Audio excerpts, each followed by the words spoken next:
whatever it takes. Councillor McGuire. Just three to Brent. What are the odds of Lambton County coming through with some donations? We haven't had a chance to ask them yet, but possibly our county reps will help us.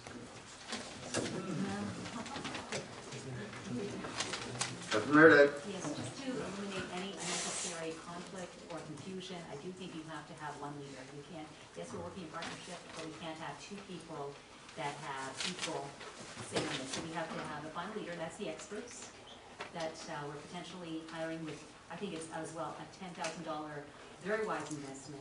We're getting a lot more for our money than we possibly could have otherwise. So I think it's an excellent motion. Please support it. Any other discussion on the motion?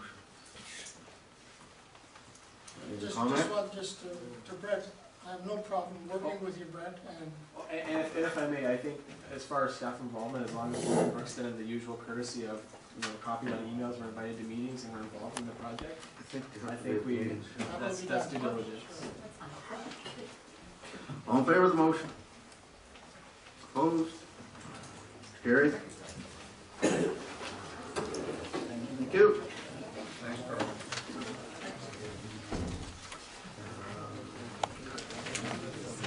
We want to take a break. All our delegations are done. We'll take a 10-minute break. Reconvene at 10 minutes after 8. Get us back to order.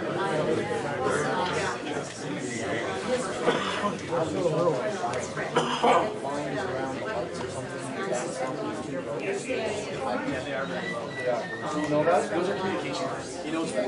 The communications.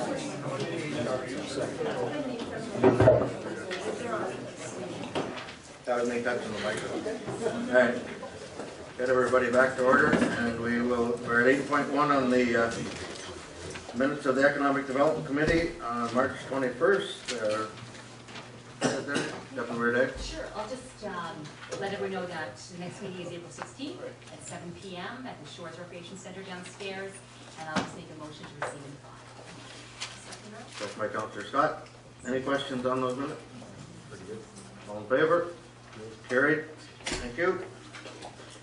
8.2 we have dealt with. 8.3, and the Deputy Mayor has declared a conflict on this issue. Just for an information item there, Councillor Bonsteel. Yeah, I'm going to move the recommendation, but I have a question. It's too bad the planner's not here, but maybe through you to the CAO. When we had the meeting at the Legacy, the big WIN meeting, there was a suggestion made that in these consultation reports, before they come for municipal comment, there was a suggestion that we could require or request a wind energy company to have all of the data they're submitting to us certified as being true by the Professional Engineers Association of Ontario. And I haven't seen that anywhere else, because I would absolutely vehemently oppose us spending $100,000 to check out their information. So I'm just wondering, do you know where that's at, that recommendation or suggestion? We didn't approve it as a council, it was at the public meeting? It was at the public meeting, and we talked about, before it comes out for municipal comments, I think there was some suggestion that we would have to incur the cost of having a consulting firm look at the wind energy company's specs. And I don't know why we would do that when it's not our project. That's not in our comments. No, I didn't see it. And I made the suggestion that we, I think as a municipality, could put that codicil into an agreement that they're the ones that have to certify that the information they're giving us is true by the Professional Engineers Association. Let them incur the cost, not us. Yeah, I haven't seen that since. Right. The information that was presented prior to were municipal comments that were basically from the original information, not from the output of what was at the public information sessions. So when the information comes back, it'll be after Patty's already reviewed what was taken at the public information session, if they have changed anything. So we can incorporate that for when it does. That recommendation then before we, okay, perfect. These comments will be coming back at the next meeting. Good, okay. So I don't know if it'll be the next one, because the final public meeting is tomorrow, I believe. No, sorry, that was just at the end of last week. April 4th. So we have to wait for them to provide us with the information from that. The Suncor meeting was last Wednesday night. It was here in Bedford. I attended the meeting. It was very well attended. And they had all their displays around it. They're waiting on the public comments from that, and we had been asked to hold our public comments, and this is what Patty has done. She's made them, they are supposed to have 6 days after that meeting to have the comments in. This is what the letter was, and they've asked them to, you know, our comments are coming, allow more time, and they are going, they have acknowledged that. So we have an opportunity to get our comments back to whatever meeting we come back to and make those changes on them before we send them in. Okay, so this is, the recommendation is just an update to receive the file. Councillor Russell, do you have anything else to add?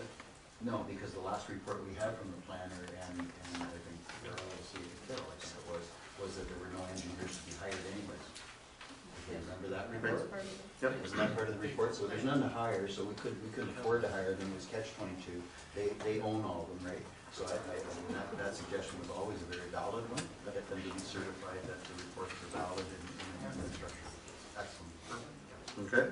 You're All in favor? seconding that, right? It's been seconded, has it not? Okay. All in favor of that? It's carried, thank you.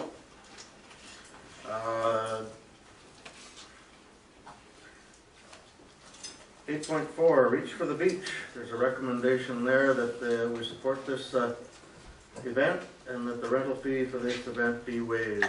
Councillor McGuire. Recommendation. Councillor Cook, seconded. Any questions? All in favor of that? It's carried. Thank you. 8.5 is the capital plan update. This is for the 8 active playground equipment.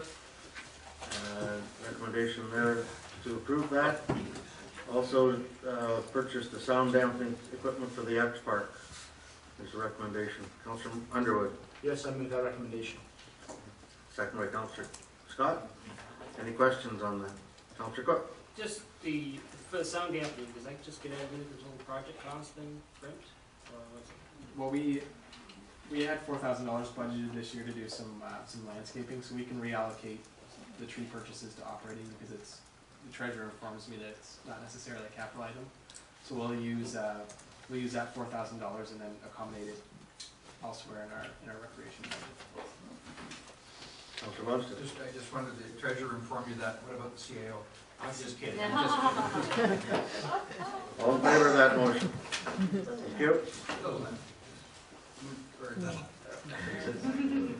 8.6, pop cans. The Shrine, the Lambton Shrine Club requests that they put these pop can collection bins at the fire halls, and there's a recommendation there. Councillor Munster. I just before I have a question. I thought, and I know we're doing procedural issues next Tuesday, I was under the impression that we had said when the charitable big bin box item came up that we were not going to put any more charitable boxes on municipal property.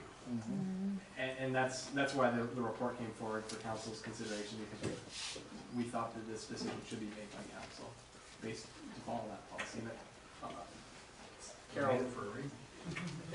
Carol has the policy more in hand than I do. And to tell you the honest truth, I never envisioned the pop can as a charitable donation. I was thinking more of clothing bins and the donations. It is considered a donation because it will be assisting with the fundraising for the Shriners. So, and it will be on public properties. That would contravene our. It goes against our policy. Councillor Russell, you had comment? I guess I question to you the blue water recycling. How does this affect them? Well, it's very simple. Anytime it's ever come up, I can never remember in the past any resolution to actually do it because it takes away from revenue from the company we own. So it became personally, I support the Lambton Shrine Club in putting them on. I just like to know, to me, it's not a revenue issue for Blue Water. Because where they do it the rest of the county, this is a really good fundraiser for the shrine. So I support it. But yes, it does take away from, there's less aluminum now off, let's be honest about it. Okay. So, but it says here that the Forest Department doesn't agree with everybody else does, whether we have a policy or not. So obviously there's not enough room at the Forest Department probably to do it, right? Councillor Underwood. Yeah, I had a chat with Chief McLean, and the big problem with the Forest Fire Department is he doesn't want to see, like this is just one. If we have all the other organizations coming, then we could have all these different bins down there.